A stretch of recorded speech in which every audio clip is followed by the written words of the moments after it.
Welcome one and all as we close out the week here on the Damage Report. I'm John Iadarola. That's Brett Erlich. Brett, what do you have to say for yourself? Happy birthday, Dana Manning. That's what I have to say for myself. Sorry there's no Game Busters tonight, but there is an open mic night on Discord for all you who want to show off your abilities, your talents, or just be heard. That's on the Discord tonight. That's my promo. There you have it. It's gonna be a lot of fun. A lot of people gonna show up. I apologize. There have been a lot of requests for me to read a short story there. You would regret that almost instantly, but more importantly, and this is gonna weird out a lot of people who haven't been watching the show recently, I'm gonna be busy watching the WWE draft. But anyway, it should be a lot of fun. So I hope everybody does it. I don't want to get spoiled. So I went to dinner last night with a friend and we just talked about AI the whole time. And he was like, should have been there. Maybe I should, yeah, it's right, it's near your house. And he goes, I kind of want to rewatch Battlestar Galactica. So I came home and I started the miniseries Battlestar Galactica again, because I watched it. You have watched that before? Yeah. Me, Sarah. So the group is me, Mark Gannick, who was like the co-EP of Archer, and then Sarah Haskins, who just wrote 80 for Brady. We just would we sat around and just watched it every week after work, and it was the time when you have to go to Blockbuster and get like 2 DVDs in the set at a time. I did it with friends, getting the DVDs sent via Netflix, actually. Just to date myself, we get very excited. We would occasionally get impatient, so we would go to Blockbuster and be like, "Do they have that specific DVD?" It's exactly right. Old. It's exactly. We're old people. We would drink Sebeca, like $4 wine. One time we got a paddle-shaped bottle of wine because it was cheaper and larger, and it was great times. Great times. Nice.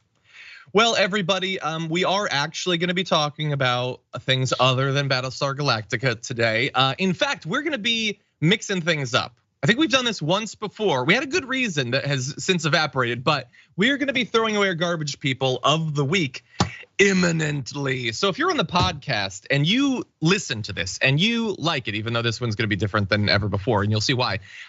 We do this every week. Did you know that, linear people, podcastos? We do extra content. It's available live on YouTube and on Twitch, and we also put up the clips on YouTube. So you should definitely be checking that if you're not already. And you can get access to special content by becoming a member. Have we mentioned that? All of that said, I do have a little bit of bad news. We have to reschedule with Representative Zooey Zephyr. I apologize. I've been promoting that for a couple of days. The representative, thankfully, has not been fully expelled from the legislature, so meetings still come up. And so that's not gonna be happening today. But next week, we are apparently gonna find a time. And that just means that we now will get to respond to whatever horrendous moves they make against Representative Zephyr between now and then. So sorry, I know everybody's booing this man, but it's not up to me, I'm sorry. Yep, anyway, John is at fault. She's right, he's wrong. In some way. Probably, that's probably what it is. I just like the idea that she'd rather go to a meeting than talk to John. and it's a Zoom meeting, so I feel bad.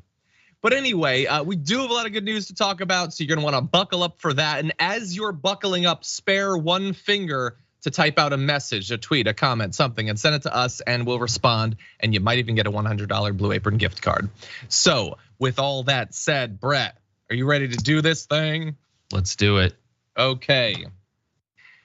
It's the end of the week, and so it's time to take out the trash.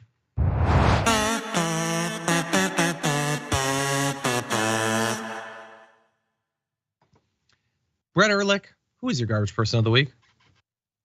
Someone who's really chapped my hide this week, Michael Knowles, who has the most insane series of words about trans hypnosis porn. Take a look.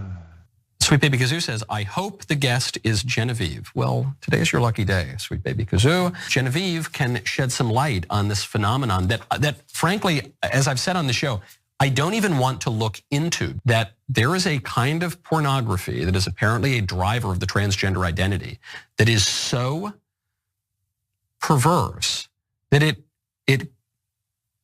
constitutes a kind of hypnosis where men will say, I was a normal guy, I lived to be 41, 42, and I was basically normal, but then I fell into this kind of pornography and it essentially melted my brain. I had a nervous breakdown. Now I think that I'm a woman. So what is, among all of the types of pornography that lead to transgenderism, what is this hypnosis pornography? What? What? The worst part is I know all about this stuff. Because in an attempt to, for those of you who watch Game Busters every Friday night on twitch.tv/TYT, 5:30 p.m. Pacific and 8:30 p.m. Eastern. In an attempt to unleash the power of the mind, I looked into HFO, which is hands-free orgasm.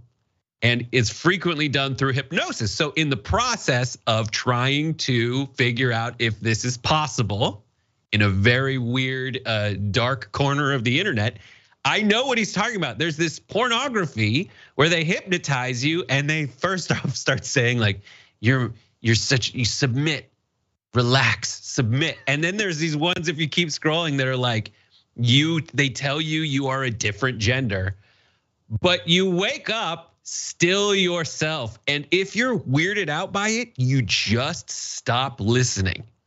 All of this is Michael Knowles just knowing he has to vilify anything transgender, and then knowing he needs to scare his weak, very wussy audience of people who are afraid of pornography, which they can avoid if they want. And so he puts those two things together and basically tries to convince his audience that being transgender is as simple as going to Pornhub. Yeah. Which I hate to break it to you is not. And if you end up being transgender, I guarantee you, or discovering you're transgender, whatever the proper path is, I guarantee you it wasn't because of the porn. Well, look, no, I think, let's be open-minded, okay? This is the damage report, we try to be open-minded. I think that it is possible under very specific circumstances that this could work. I think that it would require sort of a comorbidity, so to speak, in that the only thing that would also have to be true, aside from that you watched this hands-free orgasm porn or whatever, is that you were also trans all along, like your entire life. Yes. I think that assuming that one characteristic, then yes, I do think that this could work. Has Michael Knowles ever Googled causality? Never. Does he understand the first thing about Yale, what a cause is, what an effect is, what the directions there are? My God, he is every one of the, I often call these guys like clones of Ben Shapiro, and that is doing them a somewhat disservice because they do each have their own subgenre. He is a particularly stupid form of it though. I mean, they're all stupid in their own way, but man, he would have you believe that he doesn't understand literally anything that comes out of his own mouth, let alone goes into it. It's so good. And this is a guy who like, he has been in movies where he played a gay man. So he needs to realize how slippery the slope is that he is on. Because if he's saying you watch something that models a behavior and suddenly you adapt that behavior, I understand that he would kind of wish that that's the case because he is preaching nonsense and he wants people to adapt to the behavior of nonsense. Yeah. But the argument in this witch trial, Michael, goes right back on you because in your college films, if I'm using your logic, you are brainwashing people to be gay. That's which, true. If you ask your dear benefactor, Ben Shapiro, will get you disinvited to parties and is evil and God hates it. How did he even come across this thing? I mean, I know that they go looking for right-wing conspiracy theories online, but like, look, obviously I've never been to any of these sites ever, but even if I had been, I'm not familiar with this specific thing. How did he come across this? Or how did his viewers who have been led astray by it come across it? I will tell you something about HFO, my friend, is the first half is just a really good, relaxing meditation. And that's what I take away from it. So you can listen to the first half before it's like very like relax. And you feel yourself getting relaxed, and it's really great. And then they're like, and now you're mine. And then it gets really weird. Look, that's funny. Awesome. I like the concept. I just wish that I was capable. Look, if we were to do a ranking of like the top 10 facts I desperately wish I could get a right-wing idiot to accept, I don't know where this would rank on it, but somewhere on that list would be trans people are not a new thing, okay? They weren't rolled out like New Coke. They've been around forever, everywhere, and not just trans people, but people of a variety of different gender identities and sexual orientations, and all of that have existed as long as people have existed. They've been around far longer, by the way, than this very particular temporally contingent concept of right-wing grifting douche. So look, honestly, they've got the seniority on you, idiots.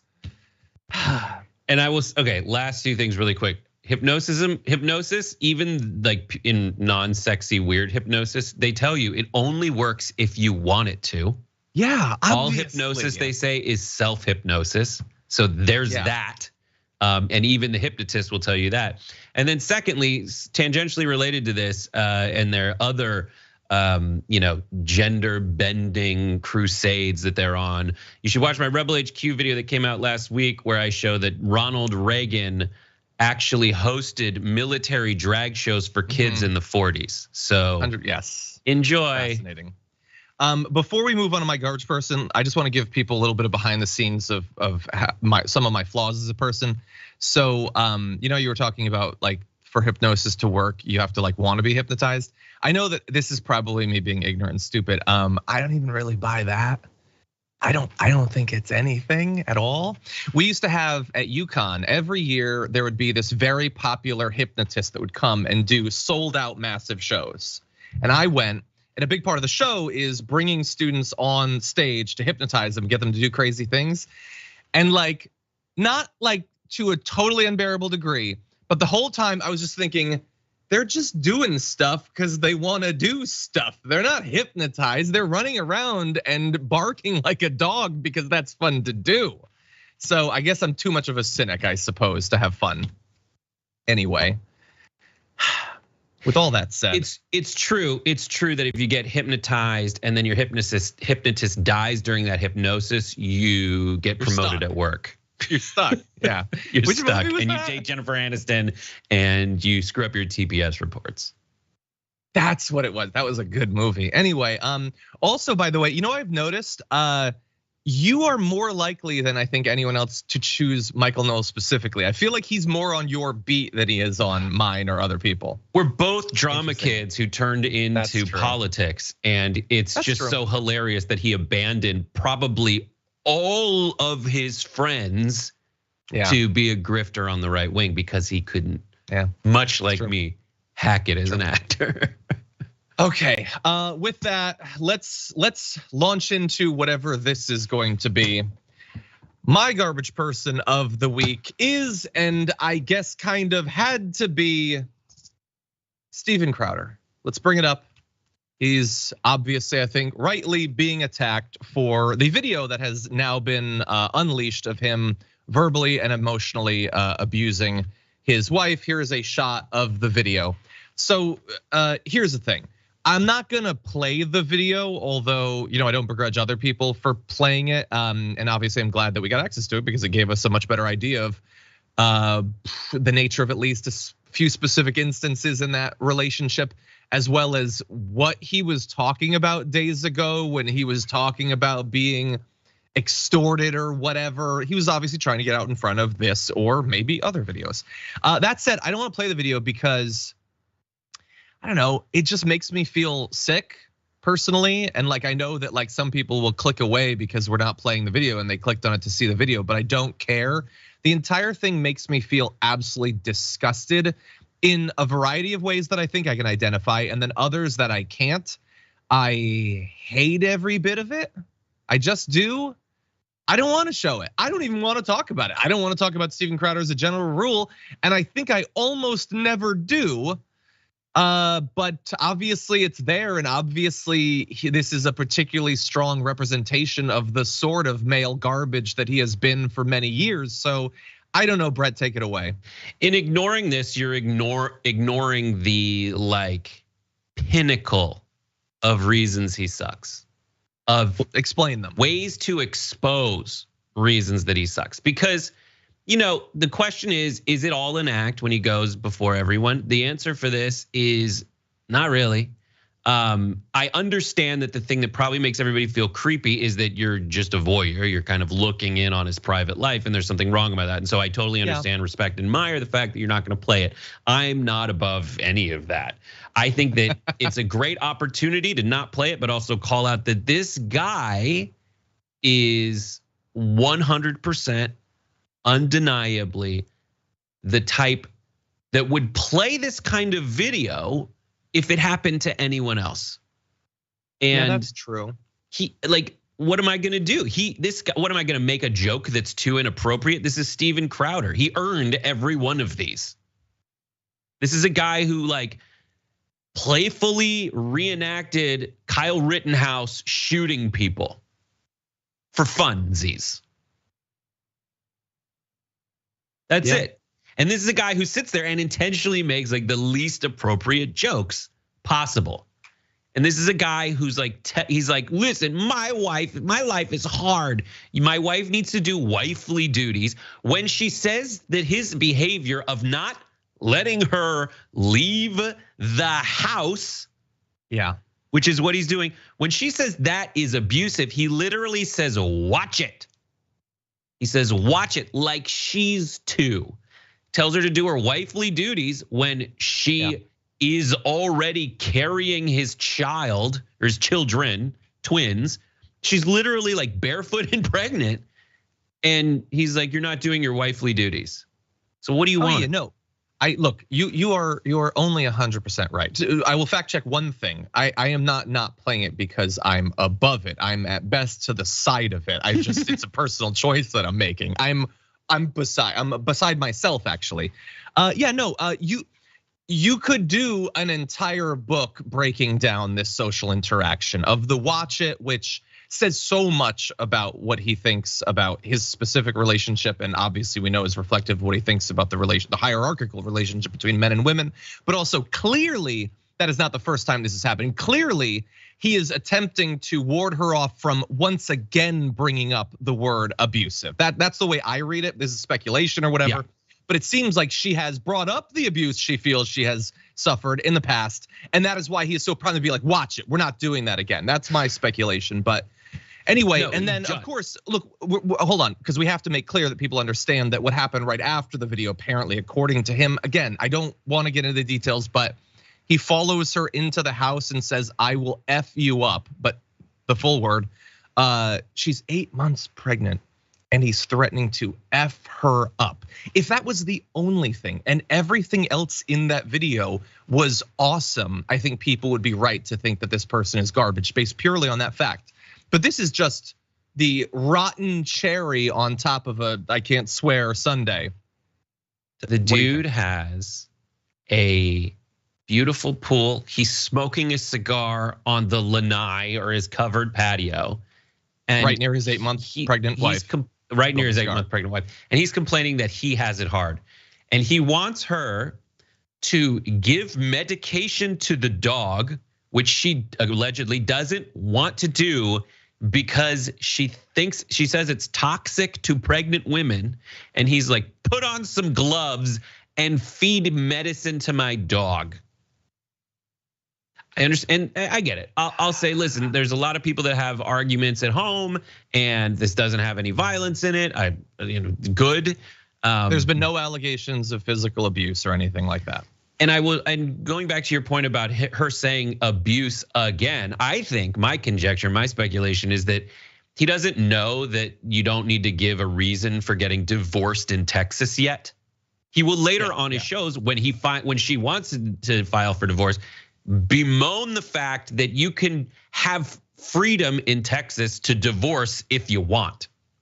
And the pro-freedom Republicans, who I would argue are anti-freedom in every single respect. He is angry that she is allowed to stop being married if she doesn't want to be married anymore. Yeah. He wants there to be some kind of legal burden on her because he looks at her as property that needs to stay home and give medicine to his dog at his whim. Yeah, like what we could do, and maybe on a random day we would show you 5 to 10 of the absolutely most insane things he's ever said. I mean, to be clear, I did get one. He said at one point in his show, there are only male geniuses, just to give you an idea of the sort of person he is. He is the sort of guy that, not because of what he does all of this because he's broken inside / he wants money. That's not what ruins a lot of my faith in the potential for men in the modern era. It's that he is appealing to so many young men. His stupid, ultimately even for him, self-destructive concept of masculinity is appealing to them. And it is a monumental task, socially, individually, for each and every one of us to push back against that. I think that it is 100% a worthwhile endeavor that we can and should engage in. But it's why I don't talk about him normally. It's why, by the way, when the story initially came out a few days ago with him and Candace Owens, I didn't talk about it then. Like it makes me so sick to think that people live this sort of life and then also encourage others to be that way, to be broken in that way so that they can become wealthier. Infinitely wealthier, because for this guy, even $50 million in a contract wasn't enough to satisfy him. Yeah, and I say, anyway, let them fight. Let them fight. And I say this is fine with that. Yeah, that's what it feels like. We should have that, by the way, for our environmental segments. Anyway, that's my garbage person. But 50,000 of you voted this week for your community garbage person of the week, and we're gonna give you the rundown. Coming in at number 5 with 1% of the vote, you have Elon Musk for removing blue checks for some people. Now, granted, it's more complicated than that. I don't think him removing the blue checks would even merit him being on the list. It's more the removing it, but not even really. You're still verified, people can't see. So you're needlessly taking away the verification that is a service to the users of the platform by hiding it. Anyway, that's not the point. The point is he then enlisted beloved dead celebrities pretending that they are financially supporting his BS. Absolutely sick. So, but even then, only got him 1% of the vote. So, bear that in mind. Coming in number 4 with 4% of the vote, you have Kay Ivey, governor of Alabama, for calling a pro-LGBTQ education guide woke. It really is a get out of ever having to think about, let alone persuade people on your values card. Just call it woke and move on with your life. It's so simple. It's like a weight's been lifted from your shoulders. Anyway, coming in at number 3 with 15% of the vote, you have Tucker Carlson for doing our job by taking his garbage self out himself. So I considered making him mine just to recognize how much garbage he has been over the years, but I'm glad that you guys covered it. Coming in number 2 with 29% of the vote, you have Donald Trump for wanting to put the unhoused in a camp. I know that that's a thing he has talked about previously. I didn't even see it this week. That is how bad of a week it was that passed below my radar. But remember, he might be president again soon, and he wants to do that. But no, number 1, you're a garbage person of the week with 51% of the vote. Clarence Thomas for failing to disclose a new conflict of interest. In this particular case, I believe it's a reference to the fact that when he said, sure, I accepted millions of dollars in vacations and gifts and all of that, that may look bad, but don't worry, Harlan Crow never had any business before the court. That was a lie. He very much did. It would still be a complete massive conflict of interest even if he didn't, but he did. And that makes Clarence Thomas your garbage person of the week. Thank you to the 50,000 of you who voted. Brett, thoughts? Congrats to us for doing our chores early on in the show. Mm-hmm. Usually I wait till midnight to take the trash out, but yeah, you got it done this morning. What are you in the burbs? But anyway, yes. We got it out.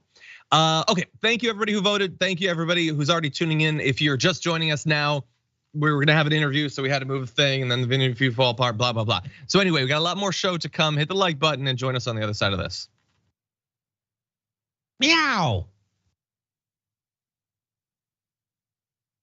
That was an enthusiastic meow. Okay, let's see what's going on, everyone. Cloud Dragon gifted a Damage Report membership. Thank you for that. Matthew Maceda says, that's a very Kevin McCarthy haircut you have, John. No, it's not. No. Why would you? What did I do? I'm just here. What? Can everyone please give John positive reinforcement for how he looks now? Anyway, he gave a lot of negative reinforcement for how he looked before. That's playful. True. It took negative. A lot of social work, scorn, really, to get me to just the position I'm at now. Do you really want me to backslide, everyone? Okay, you have to show me a little bit of light to draw me out of the darkness. Anyway, the Dark Phoenix, member for 11 months, says, let chowder be a prime example of how not to treat your pregnant wife. It should not need an example to tell people to not act this way. And not just, let me be clear, to pregnant wives. How about this? To people. Like everyone, nobody should be treated this way. Anyway, I think Jorvo himself might be in the chat. So this is my opportunity to once again congratulate him for his engagement too. Adiana, how awesome is that? Okay, let's see. Jeanette, member for 24 months, says, hey, John and Brett and everyone always love being with the Dragon Squad. Well, we're very glad to have you here with the Dragon Squad. Okay, Jeff Magic Dragon, member for 10 months, says, Bears beats Battlestar Galactica. People were when wife walked into the bedroom as I was already watching it, she didn't see that it was on, and I just go, Bears beats, and it was Battlestar Galactica. I will just say, and I can talk about this for hours. Maybe I'll do a podcast about it. Anyway, I'm on it. Let's do a podcast. You and me. You want to join? Yeah, okay, you and me. Will probably join. Let's do a rewatch podcast series. Okay, it's a good show. Like if you like sci-fi and you haven't seen Battlestar, and I know it's a few years old now at this point. They're even talking about rebooting it or whatever, but it's good. It was late enough in TV that it's got that like, oh, we're telling one long story kind of thing. It's not perfect in all cases, but it's very good, very good. It's about AI, which is why it's so hot right now. That's true. That's true. Luke Cyborg Dragon, member for 2 months, says, John, if you read the Dark Tower series by Stephen King, it's worth a try. I read the first 2.5 on a recommendation. It is good. The books are so long. Like I have so many things I want to read. It's a lot to commit to, but I do like it. Okay, it's an older Stephen King series though, so that brings a lot of stuff to the table in terms of his writing. But anyway. Okay, over on Twitch, a Troll P gifted 5 members or subs, I should say. Thank you for that. A Troll P also said, oh, look, it's the 2 sexiest men of news talking about porn again. That makes me feel more uncomfortable than the Kevin McCarthy thing. Can I be clear about that? What up, Troll P? Ghost Dog has been here for 28 months, says Tucker McTuck is out at Foe. Good news, we like hearing again on a Friday. Yes. By the way, Muad'Dib asks, what do I think about how ChatGPT did on my dating profile? Yes, I'm familiar with I emailed it to John. Thank you to everybody who watched Happy Half Hour, where we used ChatGPT to write a dating profile for John if he wasn't happily married, what it would be like. Including in the voice of Kendall Roy. What up? Sit down, buckle up. My name's John. Oh God, already rich. Anyway, it's a good series. It's a good series. Alien Sock Puppy has been here for 31 months. Thank you for that. Bebow. They have a version of GPT that can take 1 million tokens. That's nuts. What? Is there one that can hold more? I need more information, Paper Dragon. Anyway, we've got some serious news to get to, everyone. So prepare yourself, starting with this. In the time since I last spoke to you all about the urgent need for legislation, at least 5 more children have lost their lives. How many more children need to die until you take action? I am determined to use my platform and resources to make a difference. And the Stop Institutional Child Abuse Act is where we need to start to address these abuses. I believe the greatest thing one could ever do is change history for others. And that is why I fought tirelessly for 2.5 years to ensure lawmakers understand the gravity of this issue on the state and federal level.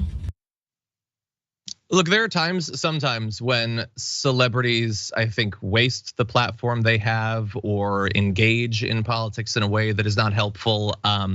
And then there are times when I think they use their platform to draw attention to something that is not being fixed and perhaps isn't even being talked about on a high level. And I think we have a case of that right here with Paris Hilton attempting to draw people's attention and hopefully shift Congress to do something about this institutionalized abuse, in some cases assault and sexual assault that she has seen, that she has experienced, and a lot of credit to her to doing that.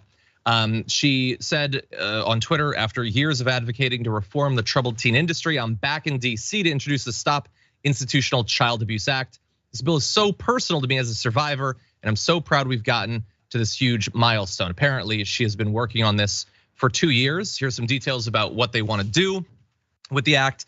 Pledges greater accountability and data transparency from the network of residential facilities under mounting pressure to reform due to revelations of rampant physical, sexual, and emotional abuse of children. The Stop Institutional Child Abuse Act would create a work group tasked with developing recommendations to minimize the use of residential care and improve treatment of youth sent to live in such settings.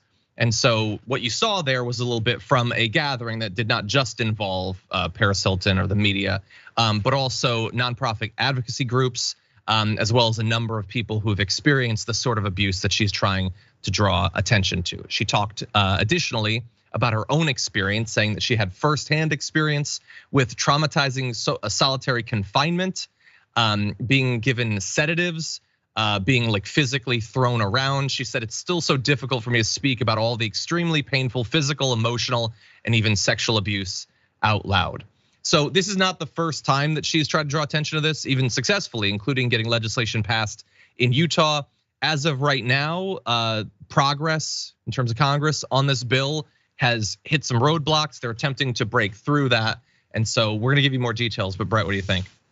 I mean, anytime celebrity uses anytime anyone uses their platform for good, we should at least do them the courtesy of listening to what they have to say. And there's so much that gets a lot of attention in the news cycle that occasionally something like this will, and a lot of stuff that gets attention that shouldn't really get attention. But occasionally they point out something that I didn't even know about, didn't really spend much time thinking about.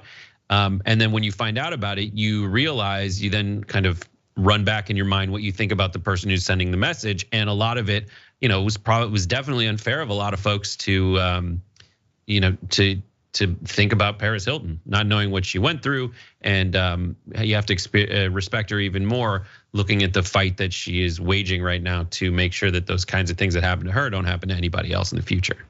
Exactly, yeah, and it's a sort of thing, you sort of touched on this, that like if you stop and think about it, yeah, you expect, almost certainly, I guess that abuse probably does exist. It probably is terrible, but it isn't the sort of thing that I think a lot of people who have been lucky enough to not have had to experience that would think about. And so credit to her, credit to some of the politicians on both sides of various aisles who are trying to work on this. She was joined by Republican Utah State Senator Mike McKell, who was involved in getting the legislation passed a couple of years ago in Utah for this renewed national push. Representative Ro Khanna and Senator Jeff Merkley are introducing the bill to Congress. And so that's good. However, there is still a very open question about whether it's gonna have enough bipartisan support. Now, you would think that objectively it's something that should be dealt with, but even look, that doesn't cause Congress to weigh in on most topics. So then maybe the fact that conservatives for the past couple of years have used wanting to protect the children as their shield to do literally everything they want to do, you would think maybe you would throw this in there just to add some plausible deniability. We'll see. Maybe I'll be wrong and they'll all be on board. But here's a little bit more of the call for conservatives and others to sign on. I'm speaking up because this industry profits by silence, and those who need the most help are taking advantage of instead. I'm speaking up to end the cycle of trauma and abuse that runs rampant in these facilities. To Majority Leader Schumer and Speaker McCarthy, I ask that you please prioritize the Stop Institutional Child Abuse Act and pass the bill this year. To our elected officials who have the ability to stop these deaths and to end this abuse, I encourage you to co-sponsor this bipartisan legislation. Nelson Mandela once said, "There is no keener revelation of a society's soul than the way in which it treats its children." The introduction of this bill sends a resounding message that child abuse has no place in our society. We cannot continue to play politics with children's lives. Thank you. Yeah, I think it's a particularly timely quote, by the way, when you take like in totality how children have been brought into and then treated by politics over the past couple of years. But yeah, something needs to be done. Obviously, this isn't some massive, multi-$100 billion like top-down dictatorial plan for every residential facility across the country. It is effectively saying we recognize and acknowledge the problem, and we're gonna get people with expertise in the area to figure out what we should do. That's almost literally the bare minimum, although unfortunately for Congress, a lot of the time the bare minimum is nothing at all. Any final thoughts, Brett? Final thoughts are this: like this particular school has a history of legal troubles going back to pretty much right after it opened. They were reading people's mail, going through their stuff, using lie detectors on people.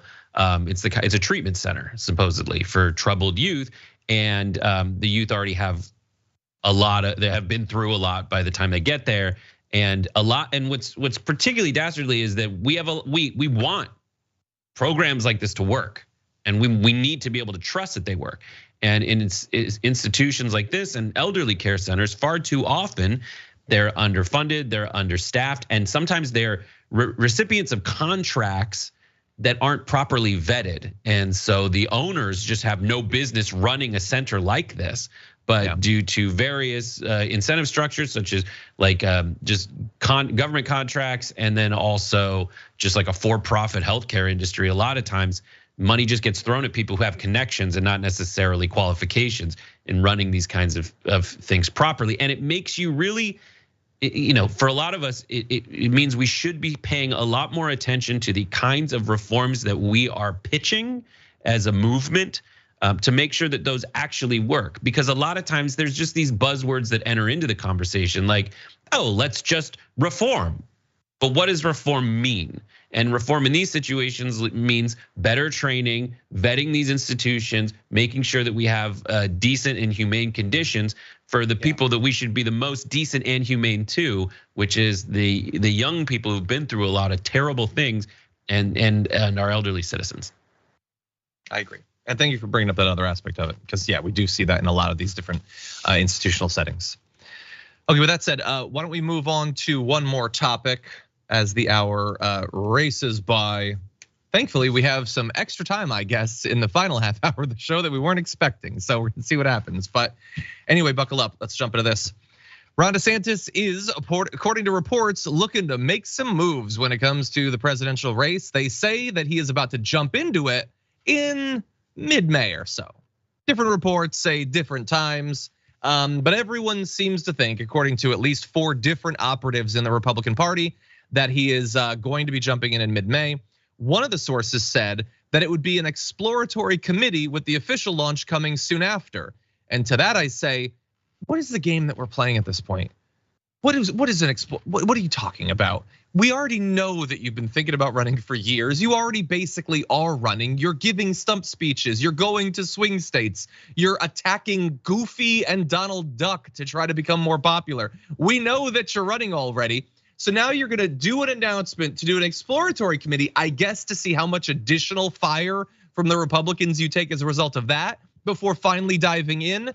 This is all pointless and drawn out, but also deeply, deeply cowardly. If you want to be president, just announce that you're going to be president. And if you have confidence that you can be president, then it is even more embarrassing that Florida actually went through with, I don't think it's finalized, but they passed another phase of it, allowing him to run for president without having to abdicate the throne of the governorship, which is of course a thing they'll do for him, but it is just a deeply embarrassing way to go about it, because it shows how little confidence you have that you'll actually be the nominee, let alone the president. What do you think? I get it. I get the spirit of what you're saying, but materially, a lot of those rhetorical questions have answers. So an exploratory committee is a shell corporation that you essentially set up, and you don't have to declare as many of the details of where your money comes from in that portion of the candidacy as you will when you eventually do become an official candidate for president. So this is an opportunity for him to kind of more officially put his toe in the waters indemnify himself from any legal culpability that comes with weird campaign finance moves, and then just see for a while. Another answer to that question is, it becomes realer. And in I don't know, it's like the people who there's a birthday and you want to celebrate the birthday and your schedule is busy, but they're like, we've got a birthday month, and they have a bunch of stuff to keep you excited and entertained about their birthday month, and they're horrible and terrible. That's kind of it. And then there's the opportunity that he will fall so far behind that he won't actually declare, which has happened previously in history. There have been multiple people, Ev Bai is one of them, where they just we're like, I'll form an exploratory committee with full confidence that they will run for president. And then it just kind of fizzled because there was no way in hell. And what's hilarious, and I think this is a strategic attempt. The timing is, the fact that this would happen was always, in my opinion, a given.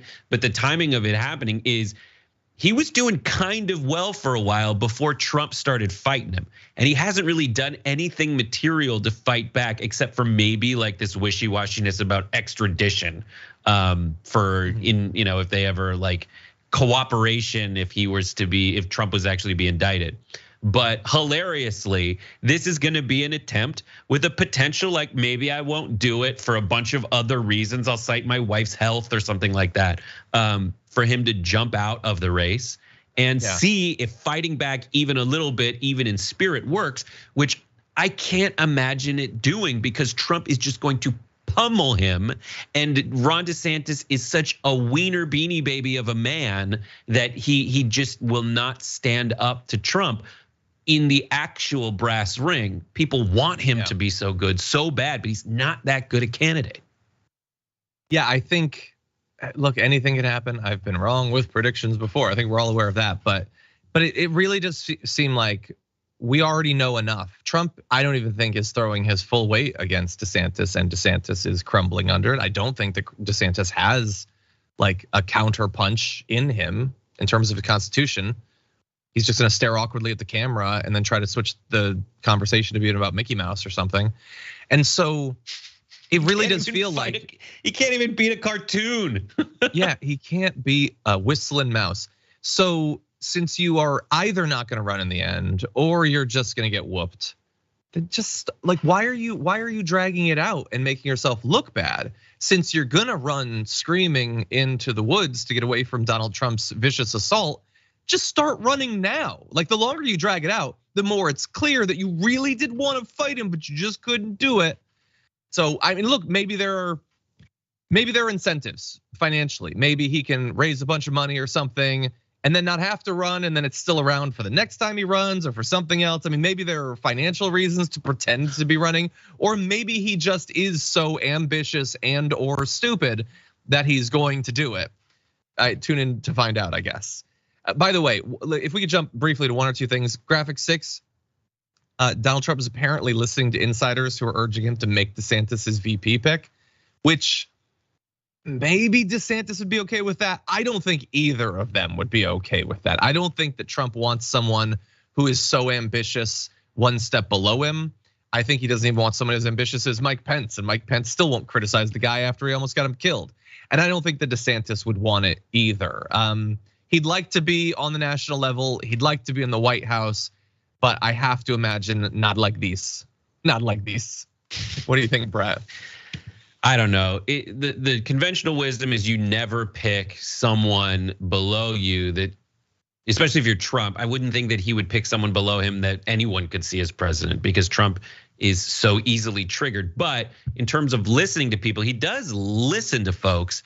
And those folks have had so much time to learn Trump speak to kind of teach Trump how politics works, that they might get him to think that it's a big win. And essentially he's like, cucking DeSantis by making him his vice president. But typically, it would only make sense if Trump needed DeSantis in some way to get out of the race against him. And that would imply that Trump is not confident he can clean the floor with DeSantis, which, as the polls come in, and DeSantis is down, according to some of your graphics, by 37 points. Yeah, we can put up that last. There's no reason. There's no reason. What is he going to unify the party? He already did. Yeah. And he already proved that people like Lindsey Graham will say, he's a reprobate. I hate Donald Trump, until Donald Trump wins a race, and then they're going to come back into the fold willingly anyway. Yeah, and it's entirely possible that leading up to this, he might have been worried about Ron DeSantis, back last November, December, whatever. He'd had all those endorsements that didn't go well. Like DeSantis was beloved, but and we don't know. Maybe DeSantis has a secret weapon or whatever. He clearly doesn't. But anyway, we got to take our break. When we come back, a lot more to get to. Trump getting real weird after this. Lenin. Anyway, how's everybody doing? Thank you to those of you gifting memberships and subscriptions, including Dennis Harris, the Dragon Soldier, gifting 5. Thank you for that over on YouTube. And then CDN Norse Dog Dad once again gifting 1. Thank you so much. I want to stop here for 1 sec. Mama Misa sent a Twitch comment that says, how is Drag Reading Hour a bigger Save the Children news story than this? Good for Paris. Hope the story gains traction. I like that. I like the connection of those two. So I want to give Mama Misa a Blue Ribbon gift card, rewards at tyt.com. Send an email, first and last name, and they'll set you up, because it is 100% true. I will never understand how the pro-life movement or the Save the Children movement, there is so much they could easily do in terms of issues they could pursue, in addition to the stuff that they really want to do, that would make them look so much better and more sympathetic. Like if they were simultaneously trying to, stigmatize trans youths and make them feel terrible and lead them into a life where they're never accepted, but then also they were trying to root out institutionalized physical and sexual assault, then there would be a little bit there. Like if the pro-life people were like, okay, we're gonna strip you of your rights that you've had for your whole life, but we're also gonna do literally everything we need to do to get the maternal mortality rate down to below other countries. But they don't do any of that stuff, and I will never understand it. Anyway, I understand it. A lot of the maternal mortality stuff has to do with pollution in your area, and that pollution is done by big business. The technical term for losing a pregnancy as a result of fine particulate matter pollution in your system is a spontaneous abortion.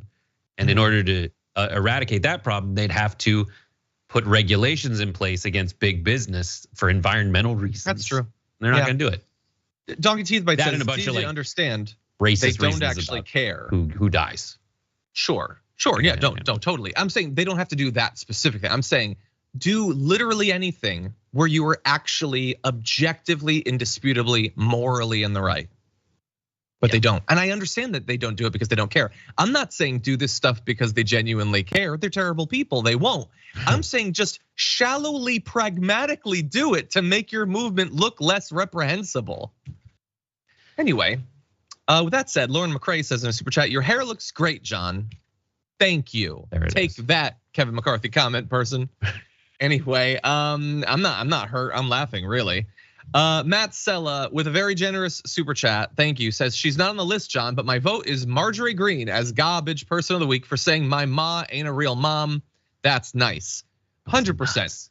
It was too late in the week to appear, but I think it would otherwise be fuck off. Like I can say that we're in a social break, right? Yeah, you're fine. F off, I'll say, to the idea. What a weird, needless fight to start. Just again, you're pro-family. And you're just going around spitting in the face of people who are raising families that aren't good enough for you.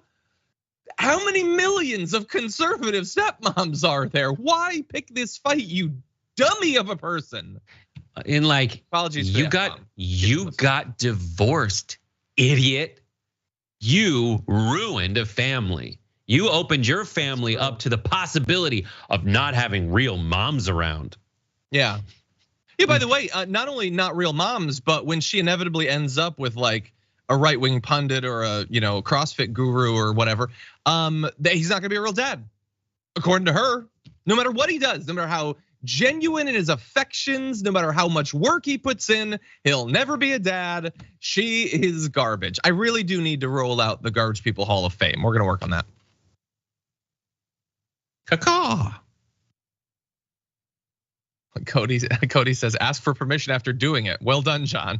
Yeah, I dropped an F-bomb. I apologize, everybody. Social break. I'm sorry. All bets are off, my friends. I know a lot of kids watch this show, so I apologize for that. Robo was watching with his mom the other day, and I kept making it real weird on Happy Half Hour. Sorry. Yeah. Oh, by the way, apologies, fact check. The guy I was referencing is not a CrossFit guru. He's a tantric sex guru. So I apologize for that. Anyway, with that said, why don't we jump into this? Today, I'm going to do this, and I think this could be maybe the most important part of what I'm going to say, because this is going to be a major announcement. Are you ready? Is everybody ready? I will be retiring the name Crooked from Hillary Clinton and her moniker. And I'm going to give her a new name. I don't know, like maybe Lovely Hillary or Beautiful Hillary. But I'm going to retire the name Crooked so that we can use the name for Joe Biden, because he'll be known from now on as Crooked Joe Biden. Oh my God, the race will never be the same. But that's what you just saw there, I think, is a little bit of good news and bad news for conservatives, for members of the MAGA movement. It's good news in that they love the idea of regularly being able to tweet at you that it's Crooked Joe or whatever. That's good news. And it's also sort of, I think, kind of objectively electorally good news, because it's easy to understand. You can apply almost anything you want to it. And clearly it has legs because they loved Crooked Hillary for literally years.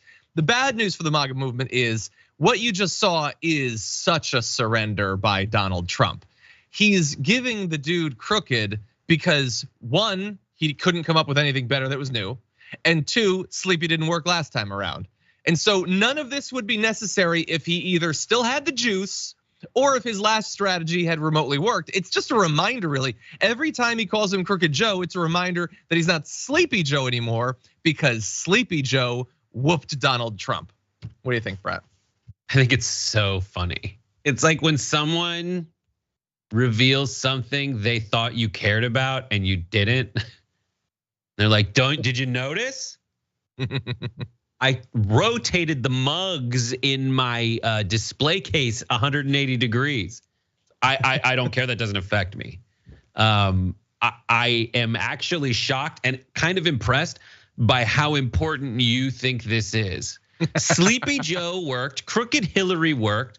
Crooked Joe just sounds kind of cool. It sounds like a guy who's a little like a pirate who runs like a pub somewhere.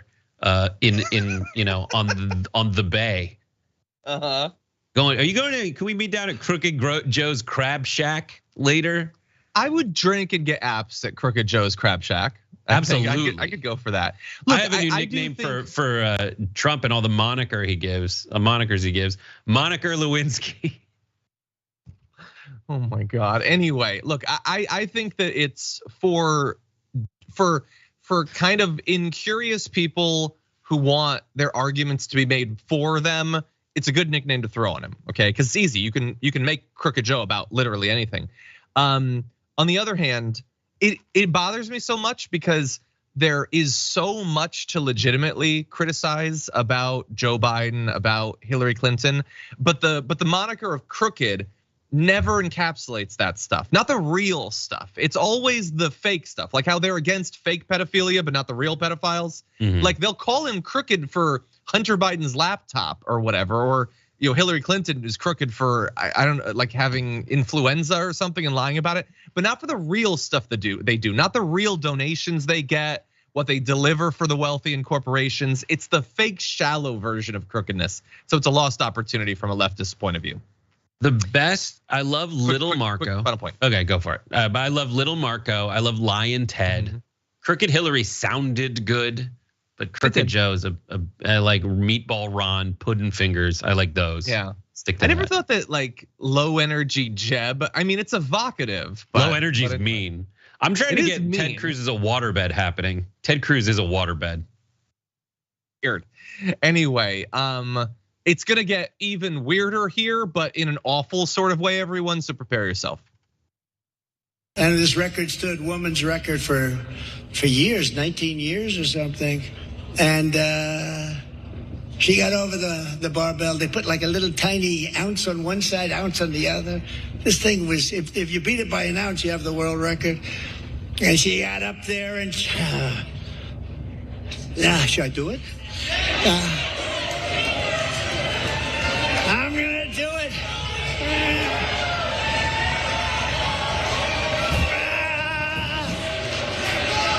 She couldn't do it. She couldn't, and he didn't have to. But just so that you have a little bit more empathy for the experience that Melania Trump has unfortunately occasionally had to experience, let's hear that again.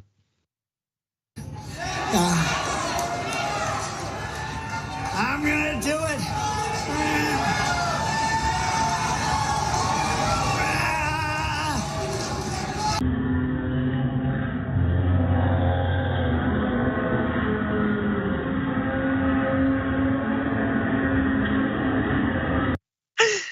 Okay, the slow-mo got even me. No mansion is worth that. I'm sure of it.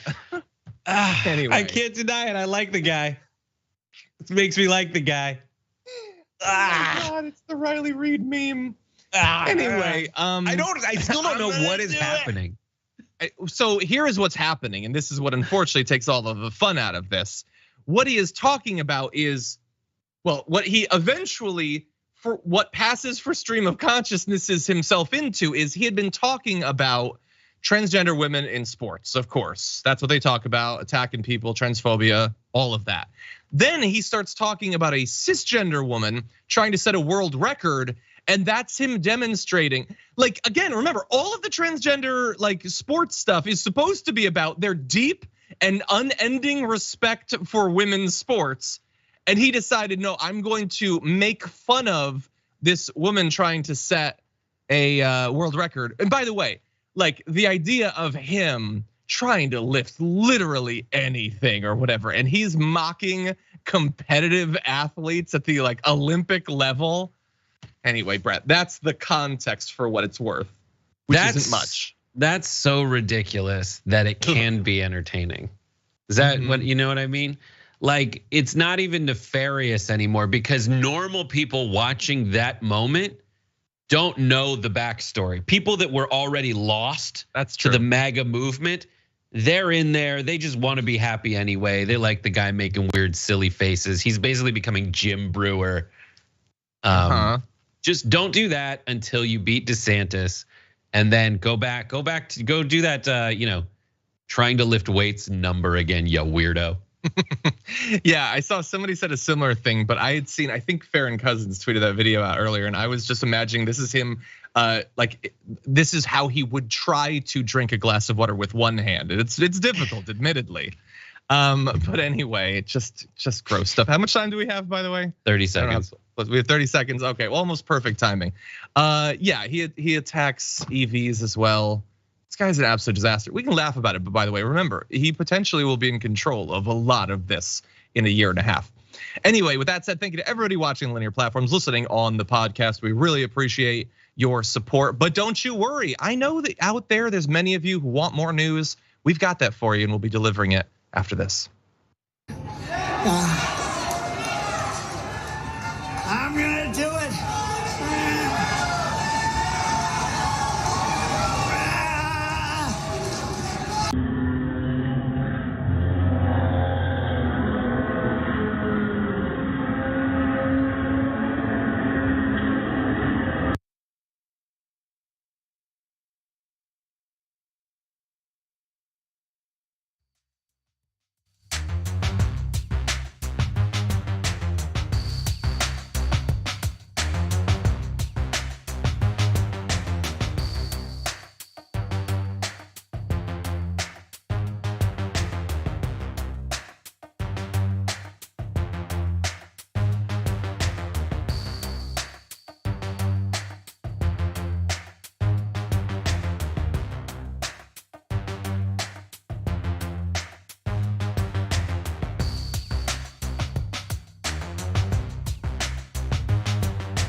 Welcome back to the Aftermath, everybody. I don't know what Brett is doing, and he stopped doing it as soon as the show came back. So now I'm gonna seem crazy, but I was doing this and it looked weird, so I kept doing it.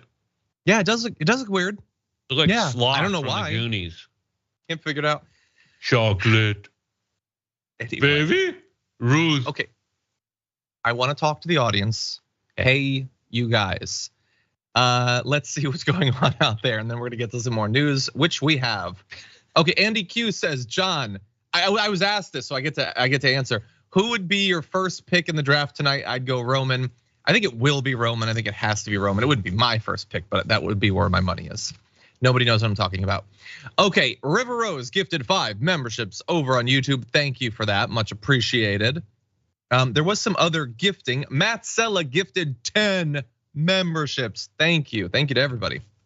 Days Fallen Down. Member for 24 months says it's been an honor to have Dragon for 2 years watching this great show all the way from London. Thanks, that's awesome.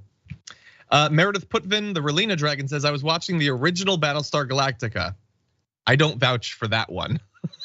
I didn't know what that was, but it was on a VHS tape back when we totally didn't pirate them from the video place. It was that and then Howard the Duck, and I just speed ran through. It was either that and then Howard the Duck, or that and then Star Trek 4 with the whales. I do like that. That's my favorite one of those. Anyway, I do this all the time. Hello, computer. I'll pick it. Computer. Hello, computer. I'll do more while you drink. I see Paper Dragon explain the tokens. I think I get the idea of the tokens. I'm just saying I don't know about the one that has 1,000 of them. Can you send me a message? I can't. I don't know how to search the chat. I apologize. I'm ancient. Okay, Alexander Solorio says, "Wow, that F-bomb made me drop my Bible." Apologies for that.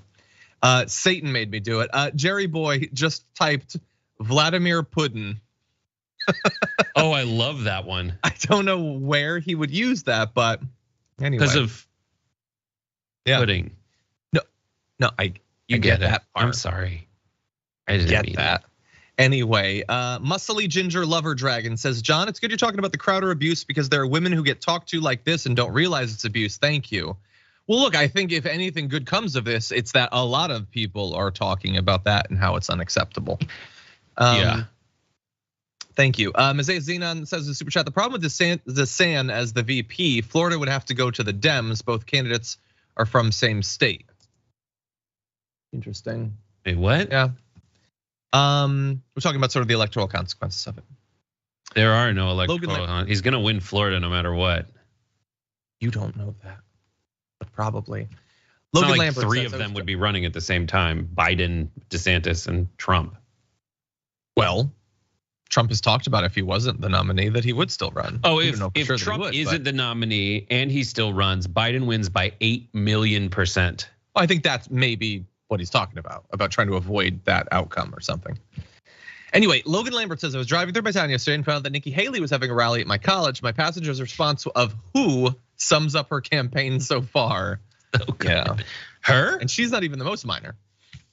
Her? Really? Her? Okay. Anyway, I do think that Nikki Haley has eaten a mayo egg before. If I had to guess, I would say. Anyway, with that said, you know what? We're gonna kick off the aftermath with a little bit of good news, at least right now. 2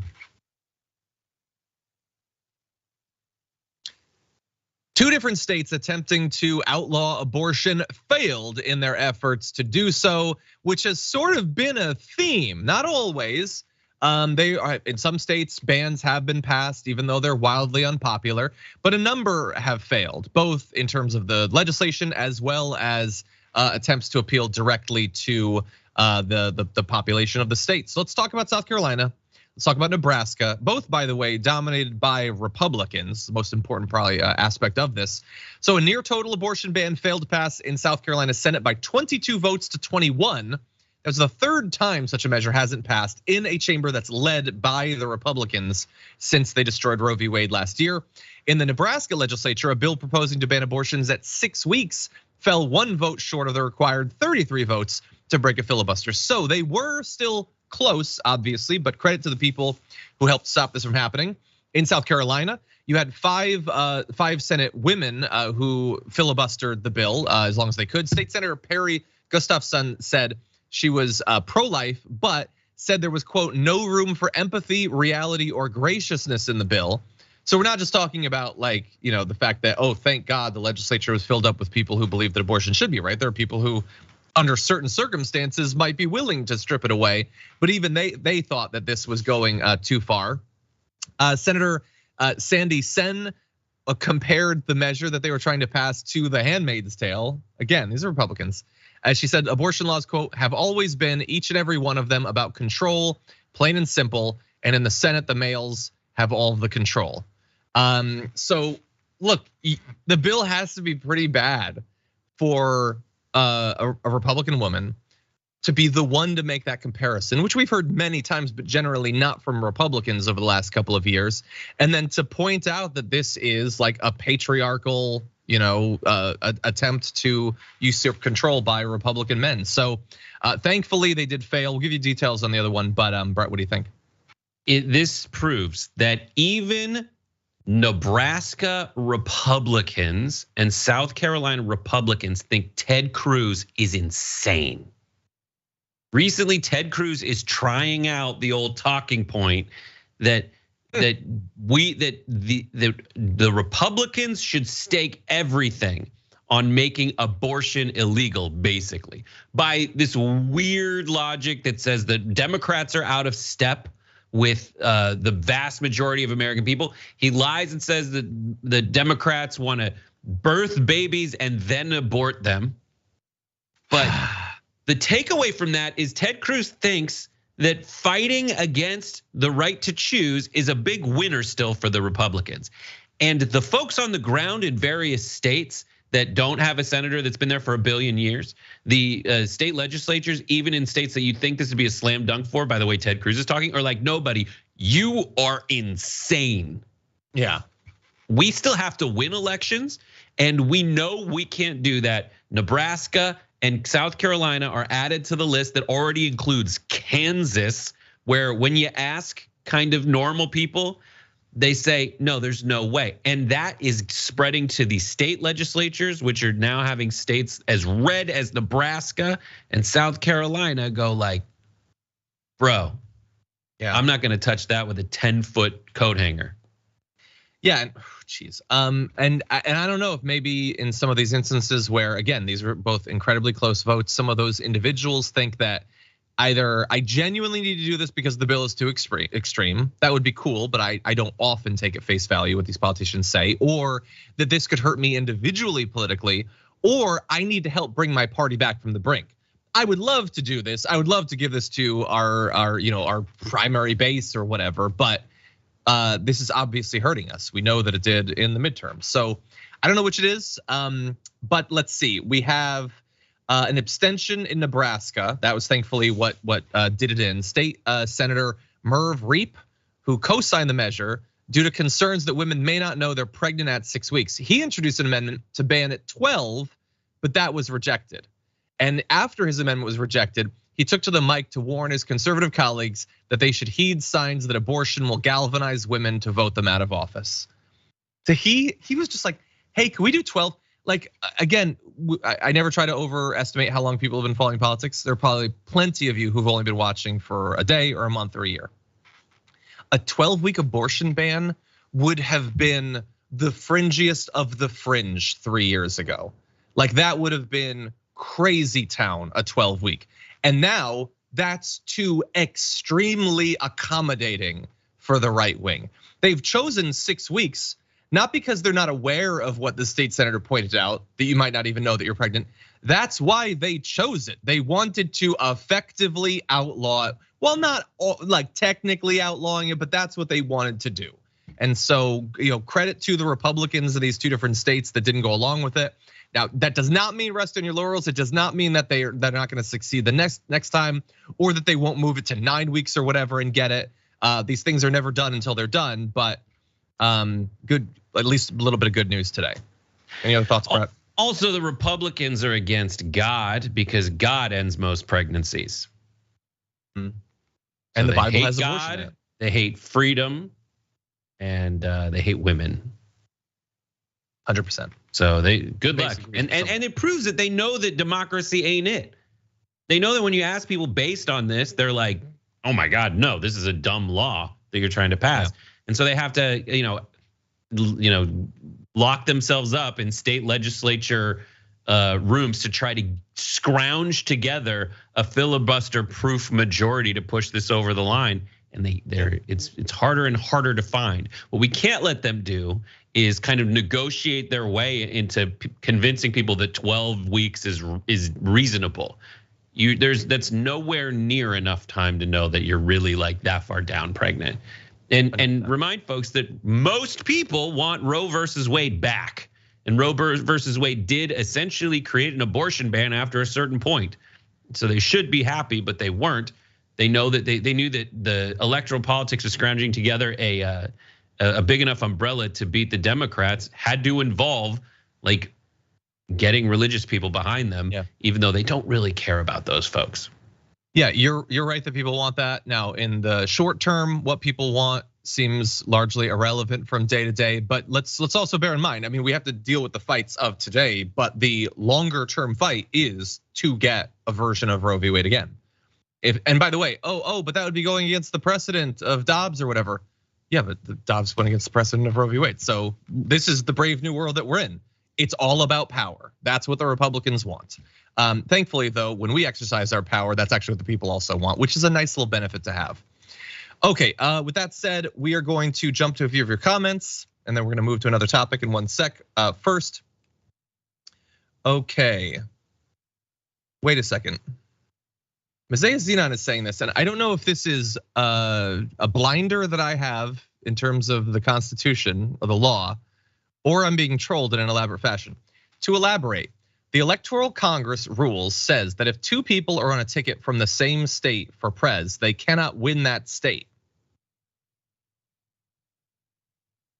There is no way in hell. I don't have so much confidence in myself to say definitively that that's not the case, but I've never heard that before. Any sense? I'm not. Look, if that's true, where's Michael Schur when you need him? Is the Michael? I was going to say that is the Michael Schur of the audience, but I haven't seen that. If you know that rule exists, or you know that rule is provably false. Wait, Mike said that too. Okay, hold on a second. We need to adjudicate it. That is such a dumb rule. Hold on. That is such a stupid rule. Why? What? Somebody get me a Sharpie and just cross the abolish off. That just shows you how ridiculous it is. Okay, the electors shall meet in their respective states, okay, and vote by ballot for two persons, of whom one at least shall not be an inhabitant of the same state with themselves. That is so funny. I guess. What weird rules. Oh my God, Messiah Zenon, that's amazing. Dude, that you gotta realize with the way that and the necessary time that our nation was founded, we're getting out of an abusive relationship with a tyrant, and we didn't trust anybody. So the electors, they didn't trust the people. They didn't trust the electors not to just vote for their neighbor. Yeah. But by the way, so first of all, some people in the chat, Moadab's like, I thought we all knew this. Okay, everybody's getting to flex their muscles. Oh, that's in terms great. Of knowing this. I did not know that. No, I did not know that either. So, that is, thank you.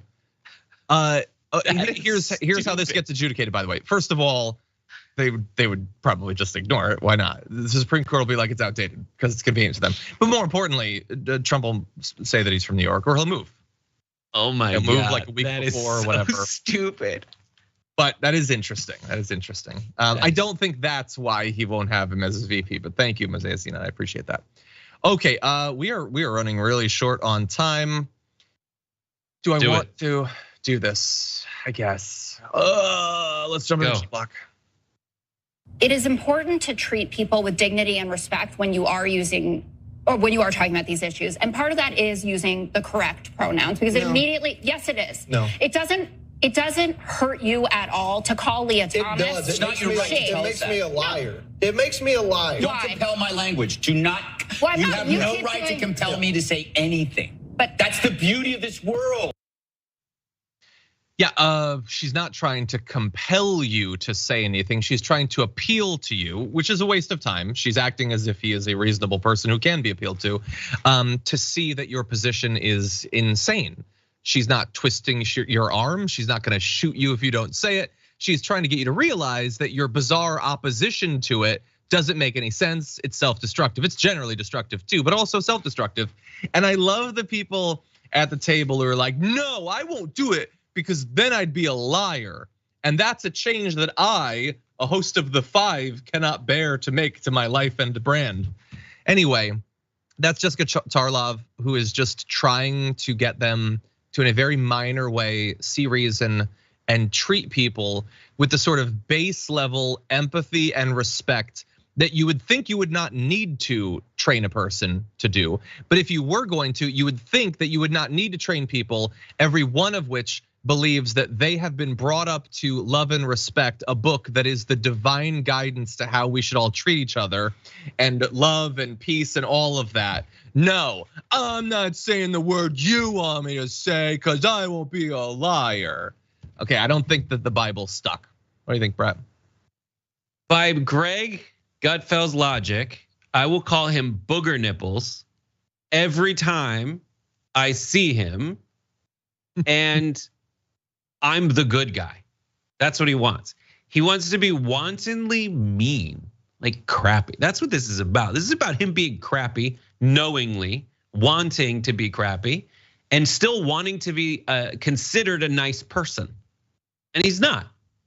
He's not, Leah Thomas's dad. He's not Leah Thomas. He's just great. He's just Booger Nipples Gutfeld. And he wants, and that's all it's about. That's all language should be really about, is communicating concepts. And the concept you communicate by misgendering people is you're a jerk. You're a booger nipple. Yeah. Like Booger Nipple Gutfeld. Like I don't necessarily want to make small talk with every person that I pass as I walk around my neighborhood. But it doesn't hurt me. And it makes things just a little bit nicer. And I think, you know what our world could use? Things to be just a little bit nicer, especially when it comes at no cost to you. You don't, like, if you don't understand it, that's fine. Lots of people don't, or whatever. Maybe you're not capable of it, even if you were to try. I don't think that they are trying, to be clear, but maybe they wouldn't understand it anyway. Still, doesn't hurt you. They've done this in the past. Easiest thing in the world. People who've done this in the past and the people who do this in the past are horrible. They're like, well, oh, I know, but because of the color of your skin, you're not a person to me. That's what he's doing. Oh, because of what's under your pants, I will call you something else. Yeah. We just always have to remember that one of the core things in terms of the value system for a lot of these people is a desperate need for hierarchy, which is there for a lot of reasons, but one of them is a desperate need to be told that you're already better. You didn't have to do anything to be better. You don't ever have to do anything to be better. You are already automatically better for things that were true before you were born. You're better, and now you get to lord it over all these other people. And anything, by the way, that transcends hierarchy, that mixes it up, they're gonna have a problem with, because it is so core to their value system. Anyway, let's go to one more video and we'll see if she can get through to them. On the feminism issue though, women in general and feminists, of which I am one and Katie is for today, are all supportive of trans people and trans rights. That doesn't necessarily mean that we are immune to understanding the competitive aspect of what this is on the college level, the high school level, and beyond. And that's what I thought that the Biden rule did well, actually, in differentiating between what goes on amongst 6-year-olds and what goes on when you get to the college level. Because there are kids who are competing for scholarships, who want to go on and they want to compete professionally. And that's obviously a very different field. And I don't see how you can have the Biden rule and not also support not having surgeries and things before 18. Yeah, so you knew that they were going to get to that. So the reason I thought it was important to play that is Jessica Tarlov there shows that you can still obsess constantly about the sports stuff. You can, one of the most watched shows in the news can daily talk about a thing that has to do with, are there 3 athletes that they can name that qualify for this obsession? They say Leah Thomas, so I think that's one that they have. You can still be obsessed with that and want to go and root in people's sports and look in their pants and still believe maybe we just be like kind to people in the easy stuff. Like she's showing you don't have to become a lib or anything, Greg Gutfeld. You just have to be slightly less proactively awful as you are so inclined to be. What do you think? Final thought goes to you. The only thing more ridiculous than their pretending that they care a ton about elementary school sports. The only thing more ridiculous than that is that this fake obsession has led them into the insane position that they want to look at preteen genitals before they're allowed to play a game. Yeah, they want us to seem like the crazies. Y'all want to be like, all right, Timmy, drop trow. Let me see. That's it. That's it. Nuts. Nobody cares about kids' sports. No one cares about sports. Are stupid.